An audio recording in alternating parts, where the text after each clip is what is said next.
आप सबको मैं प्रभु यीशु मसीह के नाम से स्वागत करता हूं और सलाम कहता हूं। आज से लेकर हम लोग एक नया जो सीरीज को अध्ययन को शुरू कर रहे हैं और ये है द स्टोरी ऑफ एवोल्यूशन, क्रमिक विकास की कहानी, भाग 1। हम आज आज से शुरू कर रहे हैं और प्रतिदिन हम लोग इस क्रमिक विकास की कहानी के ऊपर हमारा जो अध्ययन रहेगा। और इसके पहले जो हमने किया था बाइबल की कहानी के ऊपर कुछ महत्वपूर्ण अनिवार्य सिद्धांत, जैसे पवित्र शास्त्र बाइबल में से निकालकर उन सिद्धांतों को हमारी मसीह जीवन के लिए अनिवार्य है करके समझकर हमने उसके बारे में पढ़े। तो उसी तरह इस एवोल्यूशन की जो कहानी है या क्रमिक विकास की कहानी है, इसके लिए जो महत्वपूर्ण सिद्धांत है उसको एक एक करके हम देखेंगे। ये ज्यादा वैज्ञानिक और सिद्धांत आधार पर, तत्व ज्ञान के आधार पर रहने के कारण, और ये जो शब्दों को हम प्रयोग करेंगे इस अध्ययन में वो शायद हमारे लिए काफी नया भी हो सकता है। तो इसलिए आप पूर्ण ध्यान दीजिएगा, निश्चित रीति से इसके द्वारा आपका बहुत ही लाभ होगा। ये एक चित्र है जो आप देख रहे हैं कि लंदन जू में इस तरह से उन्हें रखा गया था कि मनुष्यों को एक पिंजरे में डालकर जानवरों की तरह उन्हें वहां पर प्रदर्शन के लिए रखा गया था, क्योंकि इस विचार को रखने वाले लोग ऐसे हैं कि मनुष्य भी एक प्रकार की जानवर है, एक सोशल एनिमल है, वो भी एक जानवर है और सामूहिक प्राणी है करके। उस उदाहरण के लिए जो चिड़ियाघर में बहुत सारे जानवरों को, पक्षियों को रखा जाता है, उसमें होमोसेपियंस मतलब मनुष्य के लिए जो नाम दिया हुआ है उस नाम को इस बोर्ड में रखकर लंदन जू में ये प्रदर्शन में था कुछ साल पहले। और ये पहली बार नहीं है एक्चुअली, ये जो मनुष्यों को, स्त्रियों को, पुरुषों को आप देख रहे हैं कि ये कोई जानवर जैसे नहीं बैठे हुए, ये तो इंसान जैसे बैठे हैं, क्योंकि जानवर जो रहता है उसको शर्म नहीं रहती है और वो कपड़ा नहीं पहनता है। परंतु यहाँ पे हम देखते हैं चाहे वो कम कपड़े पहने फिर भी वो लोग उस शर्म के कारण उन कपड़ों को, उन वस्त्रों को पहने हुए बैठे हैं। तो मनुष्य के मन इतना भ्रष्ट हुआ है कि मनुष्य को परमेश्वर के रूप में या सृष्टि में, परमेश्वर के स्वरूप में बनाया गया सृष्टि करके मानने के लिए उनका हृदय तैयार नहीं है, वो कठोर है। और परमेश्वर का वचन ऐसे लोगों के लिए कुछ नाम भी देता है। परंतु हमें पहले समझना है कि असल में ये क्या चीज है और ये कब से आरंभ हुआ और इसे कैसे हमें समझना है और उसके प्रति उत्तर कैसे हम देंगे। जब तक समझेंगे नहीं तो प्रति उत्तर नहीं दे सकते। तो क्या मनुष्यों को इसी तरह एक पिंजरे में, एक चिड़ियाघर में रखकर प्रदर्शन की एक चीज या जानवर के रूप में रखना ये पहली बार है क्या? नहीं, इसके पहले भी कई बार हो चुका है। मैं कुछ उदाहरण आपको दूंगा। आप गूगल में जाकर सर्च कीजिए, ह्यूमन जू करके आप डालेंगे तो आपको बहुत सारा चित्र आपको मिलेगा। ह्यूमन जू इसके पहले भी यूरोप में कई जगहों पे रखा गया था। बेल्जियम उसके लिए विशेष एक देश है जहां पर अफ्रीका से उन आदिवासी लोगों को, वहां के जो स्थायी लोगों को पकड़कर बांध कर लेके आते थे और इस तरह से उनके लिए एक उनके गांव जैसे बनाकर, वहां पे ऐसा कुछ तालाब जैसे बनाकर वहां पर उनको छोड़ के, जैसे आज चिड़ियाघर में अपन देखते हैं वैसी उसी तरह इंसान को प्रदर्शन के चीज के रूप में, जानवर की तरह रखा गया। कॉन्गो की जो अफ्रीकन आदिवासी लोगों को बेल्जियम के ह्यूमन जू करके उनको बना के रखा गया। 1958 में एक छोटी सी लड़की है, कॉन्गो की लड़की है, उसको बंदर की तरह लोग एक पिंजरे में उसको रखकर, और एक अंग्रेज आदमी, मतलब ये गोरा आदमी, यूरोपियन व्यक्ति उसको कुछ खिला रहा है, जैसे कि बंदर को खिलाया जाता है वैसे इस बच्ची को वो खिला रहे, कपड़ा पहना के उन्हें एक प्रदर्शन के रूप में रखा गया है। इससे भी और भयंकर चीजों को देखते हैं कि अमेरिका में, ये तो यूरोप की एक उदाहरण में आपको दिया, लंदन में, बेल्जियम में और कई जगहों पे ऐसा ह्यूमन जू रखा हुआ था। अलग अलग देशों में से उनको बांधकर गुलाम की तरह लेकर आते थे और उनको प्रदर्शन के लिए रखते थे। ये फिलीपाइन से, फिलिपिनो ह्यूमन जू अमेरिका में कुछ साल पहले, कुछ ही साल पहले तक इन लोगों को फिलीपाइन से पकड़ कर लाते थे और उनके जैसे वो वस्त्र में रहते हैं उनको वैसा ही उनको प्रदर्शन के लिए रखा जाता था फिलिपिनो ह्यूमन जू अमेरिका में। और ये एक छोटी सी फिलिपिनो बच्ची है, ये 1906 में ये चित्र निकाला हुआ है। कोनी आइलैंड करके एक जगह में उन्होंने इस तरह से लकड़ी से एक पिंजरे बनाकर वहां पर फिलिपिनो लोगों को रखकर उस छोटी बच्ची का भी चित्र इस तरह से आया। ये न्यूयॉर्क के करीब हम ये जो बात कर रहे हैं 114 साल पहले 106 का फोटो है। 1906 का फोटो ये है। 114 साल बीत गया, मतलब एक शताब्दी के पहले इस तरह से ह्यूमन जू करके मनुष्यों को प्रदर्शन के लिए ले जाकर रखते थे अंग्रेजी लोग और विदेश के जो पश्चिमी देश के लोग। ठीक है। और भयंकर एक चीज था जो न्यूयॉर्क एग्जीबिशन में ब्रॉन्क्स जू करके एक था, वहां पे जानवरों को रखा जाता है। वहां पे ओटा बेंगा करके एक व्यक्ति है, इसको साउथ सेंट्रल अफ्रीका कॉन्गो से लाया गया। ये पिग्मी था। पिग्मी बोलो तो काफी नाटे रहते हैं, ठिंगे रहते हैं, और उनका जो उसके पिंजरे के बाहर में इस प्रकार के कार्ड लटकाया हुआ था।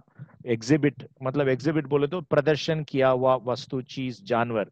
तो यहाँ पे लिखा हुआ है, उसका नाम वाम कुछ नहीं है, परंतु उम्र 23 साल, उसका जो ऊंचाई 4 फीट 11 इंच और वजन 103 पाउंड। कसाई जो नदी के पास से या नदी से जो कॉन्गो है साउथ सेंट्रल अफ्रीका से, उसको लाया गया। किसने लाया उसका नाम भी लिखा है, डी सैमुअल पी वर्नर। जैसे जानवरों को हंट करके शिकार करके लाकर पिंजरे में रखते हैं और जो शिकारी है उसका भी जो नाम दिया जाता है वो जमाने में, वैसे यहाँ पे दिया हुआ है। और उसमें ये भी लिखा है एग्जिबिटेड ईच आफ्टरनून ड्यूरिंग सितंबर महीने के हर दोपहर में ये प्रदर्शन किया जाता है, क्योंकि ये व्यक्ति को उन्होंने एक मनुष्य करके ही स्वीकार नहीं किए। आप देख रहे हैं कि एक चिंपैंजी उसके पास में उसके गोद में है, उसको इस तरह से प्रदर्शन किया गया था। तो ह्यूमन जू एक महत्वपूर्ण जो चीज है जिस पर अपना ध्यान देना है। और उस समय में भी बहुत सारे लोग खास रीति से कलीसिया के कुछ अगुवे मसीह लोग इसके बहुत विरोध किए और प्रदर्शन किए और गवर्नमेंट के विरोध में और ऐसे जो करने वाले लोगों के विरोध में उन्होंने आंदोलन किया था। ठीक है। तो ये लड़ाई आज भी चल रहा है और ये प्रदर्शन की वस्तु के रूप में या एक जानवर के रूप में इनको क्यों रखा गया, ये प्रश्न हमें जानना जरूरी है। इसलिए उनको रखा गया है क्योंकि मनुष्य बंदर से ही आया हुआ है। Man is a developed app, एक बंदर से ही उसका और परिवर्तन होकर वो विकास होकर, क्रमिक विकास का मतलब वही है कि एक प्रजाति से दूसरी प्रजाति, तो बंदर से ही मनुष्य आया हुआ है करके दिखाने के लिए तो ये इस प्रकार का ह्यूमन जू, मनुष्यों की चिड़ियाघर करके हम देख सकते हैं। ठीक है। हम 2 अनिवार्य प्रश्न से शुरू किए थे, आपको याद है? कौन सी कहानी का मैं एक हिस्सा हूं, मुझे क्या करना है? यदि मैं पहला सवाल का जवाब दे सकता हूं तो दूसरे सवाल का भी जवाब देने के लिए सक्षम रहूंगा। तो ये 2 सवाल जो है, 2 प्रश्न जो है, वो दो उसके लिए 2 जवाब है, 2 उत्तर है, और वो 2 कहानी के रूप में है। पहला कहानी है क्रमिक विकास की कहानी जो अभी हम आज से शुरू करते हैं पढ़ने के लिए, और दूसरा कहानी है बाइबल की कहानी जिसके बारे में हमने ऑलरेडी पढ़ चुके हैं। तो ये दोनों कहानी को पढ़ते समय उसमें से, उसके सार से, उसका जो मूल उपदेश से आपको समझ में आता है कि कौन सी कहानी का आप एक हिस्से। देखिए ये बहुत महत्वपूर्ण प्रश्न है, इसलिए ये दोनों बातों को, दोनों प्रश्नों को रखकर अपन ने शुरुआत किया था। वो दूसरा जो प्रश्न है पर्सनल क्वेश्चन है, व्यक्तिगत प्रश्न है, मुझे क्या करना है इस संसार में, मैं आ गया हूं, जन्म लिया हूं, मुझे क्या करना है?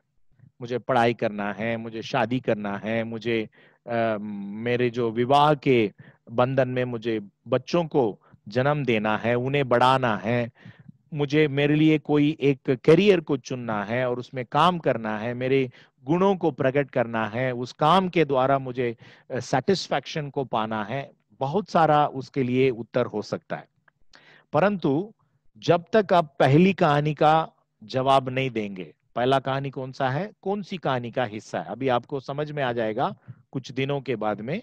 ये दोनों कहानी एक दूसरे से विपरीत कहानी है। बाइबल की कहानी जो कहता है उसके विपरीत में क्रमिक विकास की कहानी अपना विचारों को कहता है। ठीक है, अपन आगे बढ़ेंगे। ये सारा प्रश्नों की उत्तर हम आने वाले समयों में, कुछ हफ्ते हमको लगेगा, इसको अपन पढ़ने जा रहे हैं। What is evolution and it's related world views.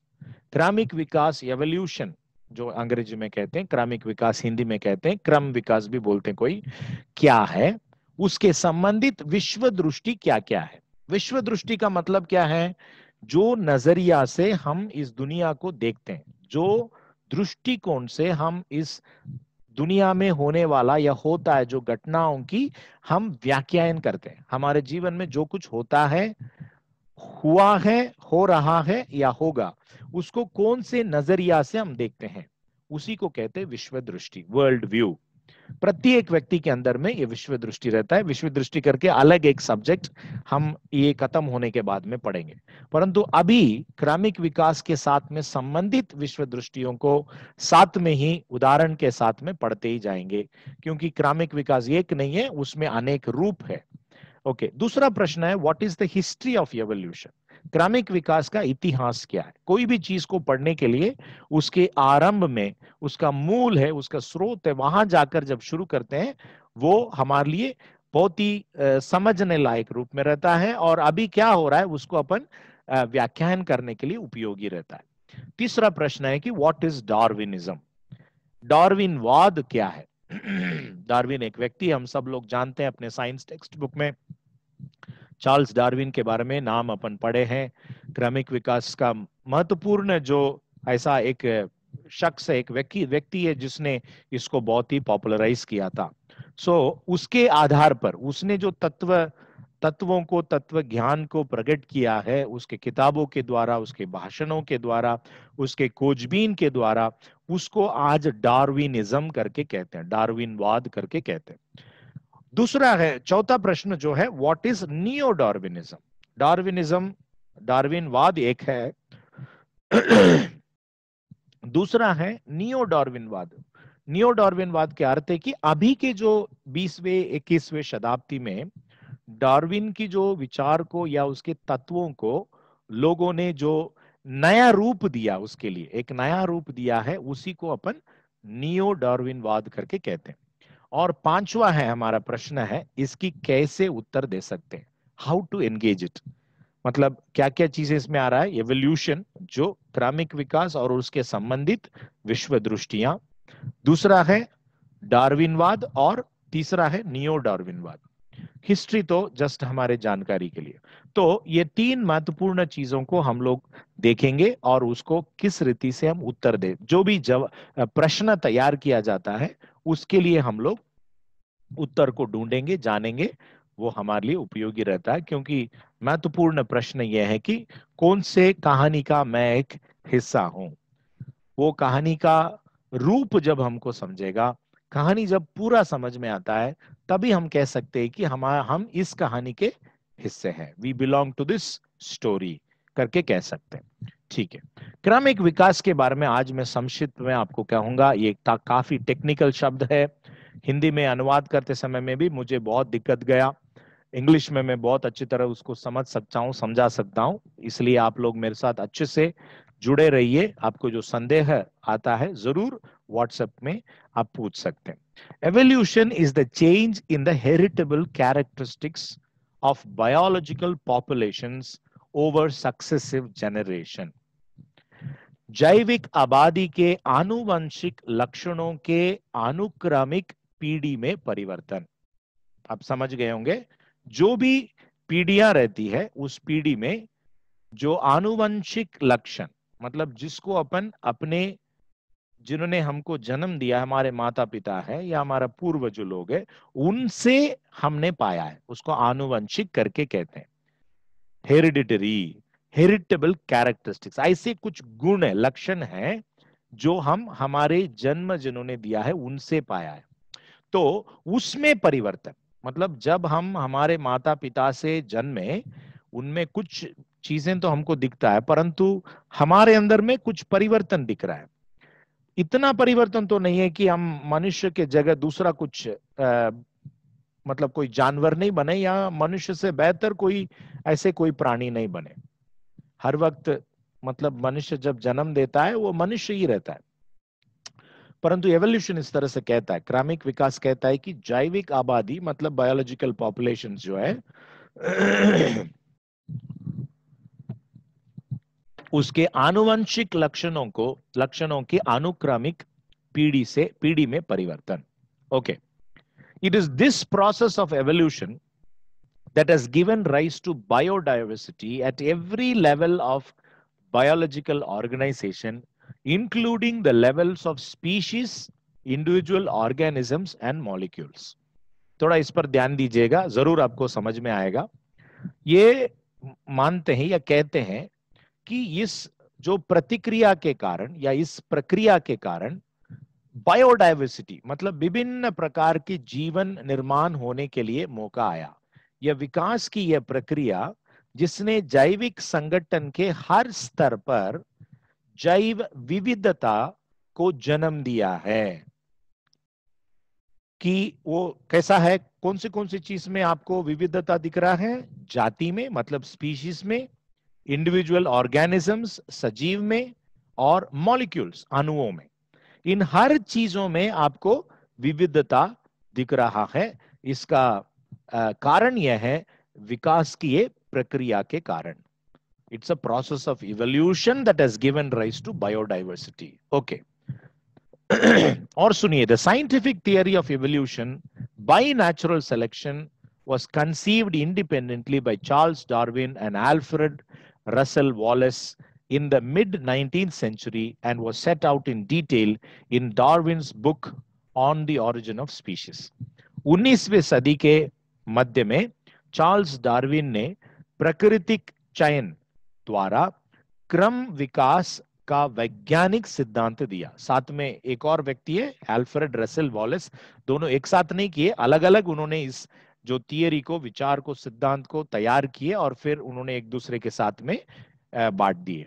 उन्होंने इसे अपनी किताब जीव जाति का उद्भव 1859 में प्रकाशित किया।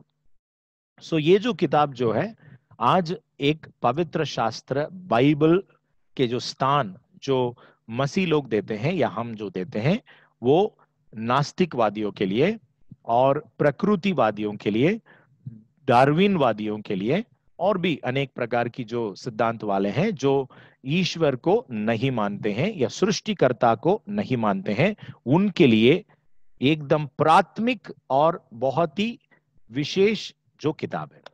सो ऑरिजिन ऑफ स्पीशीज आपको अच्छी तरह से समझ में आया तो डार्विन की उस विचार को मतलब जो एवोल्यूशन को आप अच्छी तरह से समझ सकते हैं।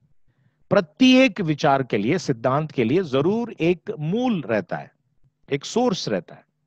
सो एवोल्यूशन के लिए चार्ल्स डार्विन के पहले भी बहुत सारे लोग थे, फिर भी उसका किताब जो है इतना प्रभावित हो गया और उस सिद्धांत को पूरे विश्व में लोगों ने स्वीकार किए, अनेक भाषाओं में उसको अनुवाद किए और अभी तक आपको हर साइंस टेक्स्ट बुक पूरे विश्व में जो मिलता है, इंक्लूडिंग हमारे देश में भी, चार्ल्स डार्विन का ये जो विचार है क्रमिक विकास का जो सिद्धांत वो सही है करके पढ़ाया जाता है, अर्थात मनुष्य बंदर से ही आया है।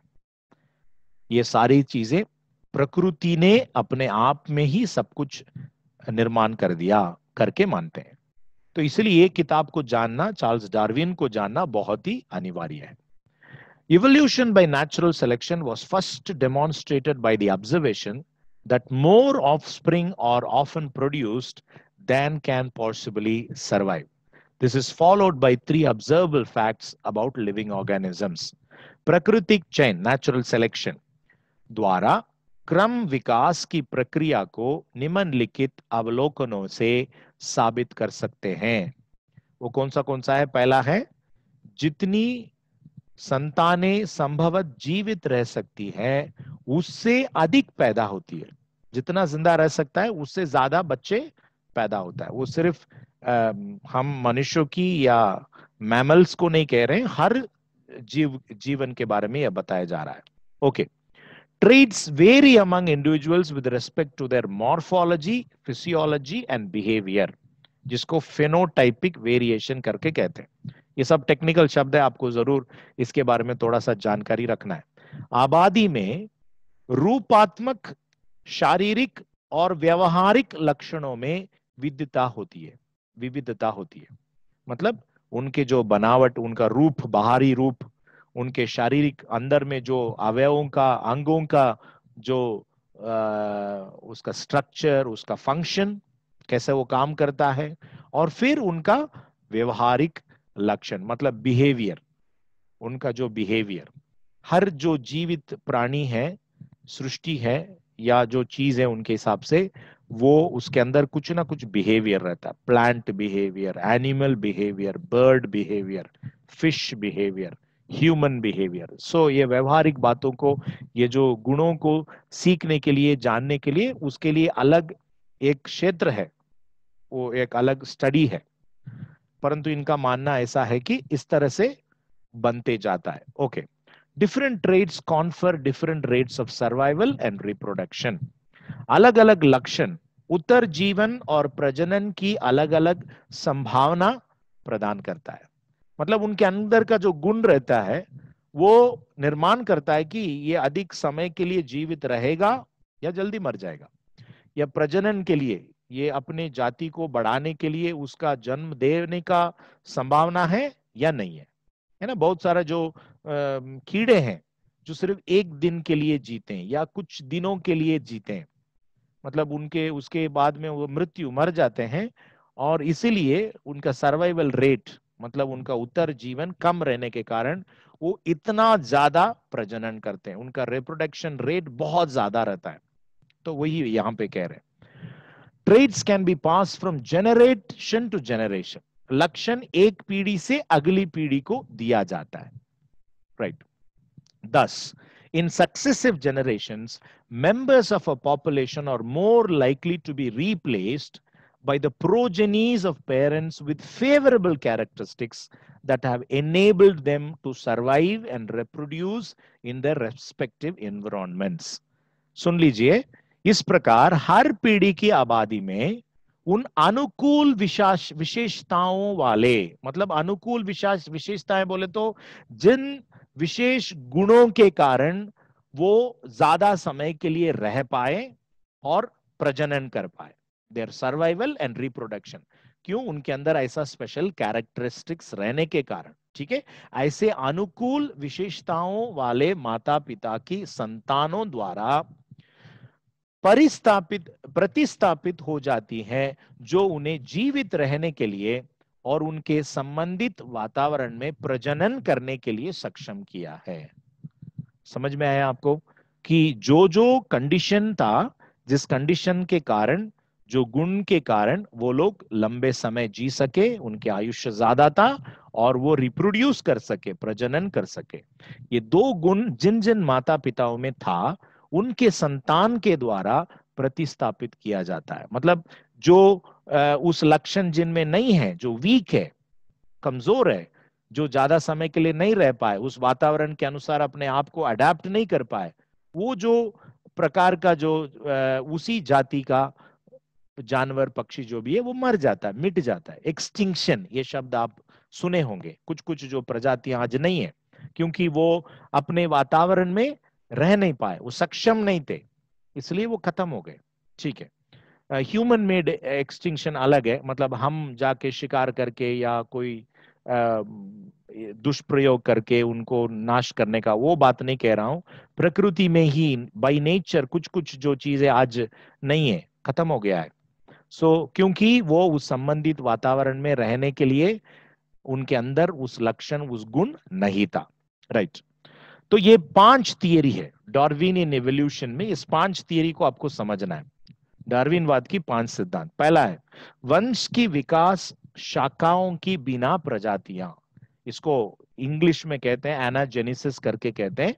पॉपुलेशंस चेंजिंग ओवर जनरेशंस, हर पीढ़ी में उसके अंदर परिवर्तन होते जा रहा है, उसको ब्रांचेस नहीं हो रही है, मतलब यदि कुत्ता है तो कुत्ता ही होते जा रहा है, तो इसको एनाजेनेसिस करके कहते हैं। दूसरा है सामान्य मूल, कॉमन डेसेंट। कॉमन डेसेंट बोले तो एक मूल से ही सब प्रकार की जानवर, पक्षी और रेंगने वाले जंतुएं, सब कुछ एक ही मूल से आया है, कॉमन। आप वो चित्र को देखे होंगे, एक पेड़ का चित्र है, मैं वो सारा चित्र अभी दिखाऊंगा, प्रतिदिन एक एक करके उसको अपन जवाब भी देना है। तो एक चीज को अपन जब पढ़ते हैं उसको अपन जवाब भी देना जरूरी है, मतलब उसके ऊपर प्रश्न पूछना है और जवाब भी देना है। तीसरा है क्रमिक वृद्धि, ग्रेजुअलिज्म।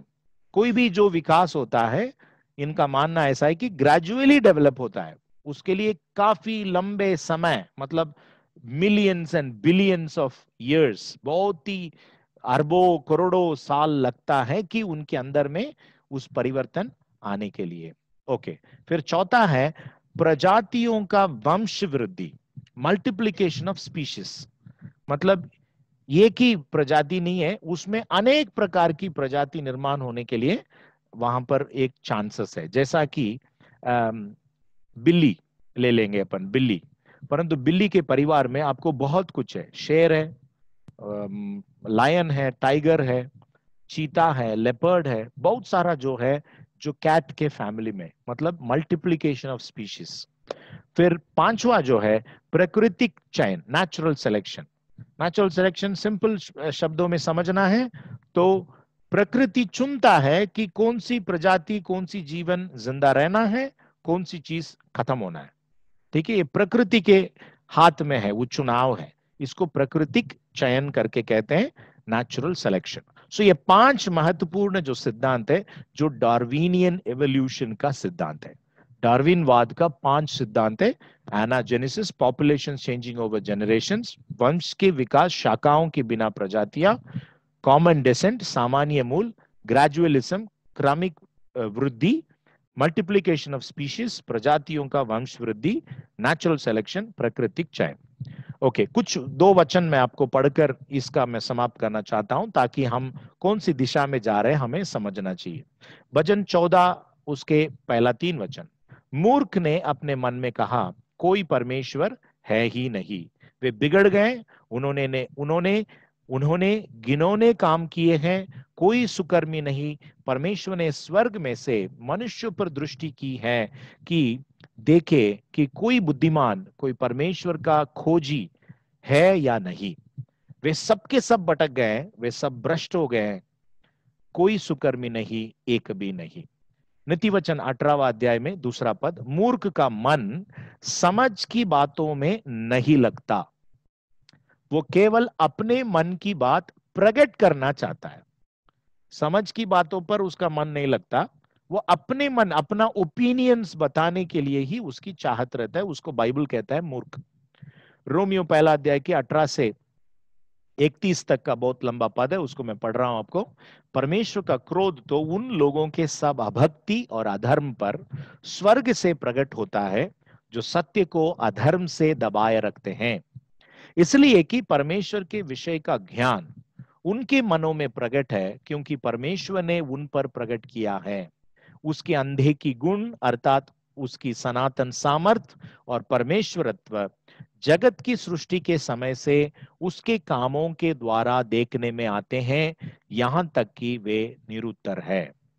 इस कारण कि परमेश्वर को जानने पर भी उन्होंने परमेश्वर की योग्य बड़ाई और धन्यवाद न किया, परंतु व्यर्थ विचार करने लगे, यहां तक कि उनका निर्बुद्धि मन अंधेरा हो गया। वे अपने आप को बुद्धिमान जताकर मूर्ख बन गए और अविनाशी परमेश्वर की महिमा को नाशमान मनुष्य और पक्षियों और चौपाइयों और रेंगने वाले जंतुओं की मूर्त के समानता में बदल डाला। इस कारण परमेश्वर ने उन्हें उनके मन की अभिलाषाओं के अनुसार अशुद्धता के लिए छोड़ दिया, कि वे आपस में अपने शरीरों का अनादर करें, क्योंकि उन्होंने परमेश्वर की सच्चाई को बदलकर झूठ बना डाला और सृष्टि की उपासना और सेवा की, न कि उस सृजनहार की जो सदा धन्य है। आमीन। इसलिए परमेश्वर ने उन्हें नीच कामनाओं के वश में छोड़ दिया, यहां तक कि उनकी स्त्रियों ने भी स्वाभाविक व्यवहार को उससे जो स्वभाव के विरुद्ध है बदल डाला। वैसे ही पुरुष भी स्त्रियों के साथ स्वाभाविक व्यवहार छोड़कर आपस में कामातुर होकर जलने लगे, और पुरुषों ने पुरुषों के साथ निर्लज्ज काम करके अपने भ्रम का तीख फल पाया। और जब उन्होंने परमेश्वर को पहचानना न चाहा, इसलिए परमेश्वर ने भी उन्हें उनके निकम्मे मन पर छोड़ दिया कि वे अनुचित काम करें। सो वे सब प्रकार के अधर्म और दुष्टता और लोभ, बहरभाव और से भर गए, और डाह और हत्या और झगड़े और छल और ईर्ष्या से भरपूर हो गए, और चुगलखोर, बदनाम करने वाले, परमेश्वर से घृणा करने वाले, दूसरों का अनादर करने वाले, अभिमानी, डींगमार, बुरी बुरी बातों के बनाने वाले, माता पिता की आज्ञा न मानने वाले, निर्बुद्धि, विश्वासघाती, माया रहित और निर्दय हो गए हैं। वे तो परमेश्वर की विधि जानते हैं कि ऐसे ऐसे काम करने वाले मृत्यु के दंड के योग्य हैं, तो भी न केवल आप ही ऐसे काम करते हैं, वरन करने वालों से प्रसन्न भी होते हैं। प्रेरित पौलुस इस बात को बहुत खुले रीति से कह रहा है। ये प्रथम शताब्दी में लिख रहे हैं, 2000 साल पहले वो ये लिख दिया कि परमेश्वर के प्रति ज्ञान, परमेश्वर का जो प्रकाशन उनके सृष्टि में प्रकट हुआ है। और दूसरी महत्वपूर्ण चीज वो कहते हैं, मनुष्यों के मन में परमेश्वर ने प्रकट करके रखा है। तो ये सृष्टि में प्रकट हुआ है और मन में प्रकट हुआ है, ये सामान्य प्रकाशन करके इसको कहते हैं, जनरल रेवलेशन। इसलिए वो शब्द हमने पढ़ा, इसलिए मनुष्य निरुत्तर है, नो एक्सक्यूज। सभी को पता है कि ये सारी सृष्टि एक सृष्टिकर्ता के द्वारा निर्माण हुआ है, क्योंकि परमेश्वर के अनदेखी गुण अर्थात उसकी सनातन सामर्थ और परमेश्वरत्व सृष्टि किए गए वस्तुओं के द्वारा दिखाई देती है। परंतु उन्होंने क्या किया, अपने आप को बुद्धिमान जताया, परंतु वो मूर्ख बन गए, उनका मन अंधकार हो गया। आप सोच सकते हैं, अपन आरंभ में जो चित्र मैंने आपको दिखाया, मनुष्यों को पकड़कर जब एक चिड़ियाघर में, जू में डालकर, ह्यूमन जू जब इंसान बना सकता है, एक इंसान को इंसान के रूप में देख नहीं पा रहा है। वो क्यों नहीं देख पा रहा है? क्योंकि जिस कहानी पर वो विश्वास करता है, वो कहानी उसको ये सिद्धांत पढ़ाता है। बाइबल की कहानी यदि पढ़ते हैं तो बाइबल साफ तौर से कहता है कि मनुष्य को परमेश्वर ने अपने ही स्वरूप में सृष्टि किया। नर और नारी, वहां पर समानता है क्योंकि परमेश्वर के स्वरूप में। परंतु क्रमिक विकास आपको यह बताता है कि आप एक जानवर है, डेवलप्ड जानवर है, स्मार्ट एनिमल। इसलिए आपके अंदर में अभी भी ऐसे कई गुण हैं जो जानवर की तरह। हम लोग गुस्से में कभी बोलते नहीं क्या, ये जानवर हो गया, ये जानवर के तरह करता है, क्योंकि वो जानवर का जो गुण है वो हमारे अंदर है करके क्रमिक विकास ने हमको पढ़ाया। Evolution has taught us that we are basically smart animals. So मैं आप लोगों से ये अपेक्षा रखता हूं कि इन बातों को, नोट्स को आप एक और बार दोहराइए जब मैं इसको अपलोड करूंगा, शेयर करूंगा व्हाट्सएप ग्रुप में। और इसमें आपको कोई प्रश्न आया तो भी आप मुझे व्हाट्सएप में पूछ सकते हैं, और इसी के आधार पर हम प्रतिदिन पढ़ने वाले हैं क्रमिक विकास क्या है, और उन 5 प्रश्नों की जवाब हम ढूंढेंगे। प्रार्थना करेंगे।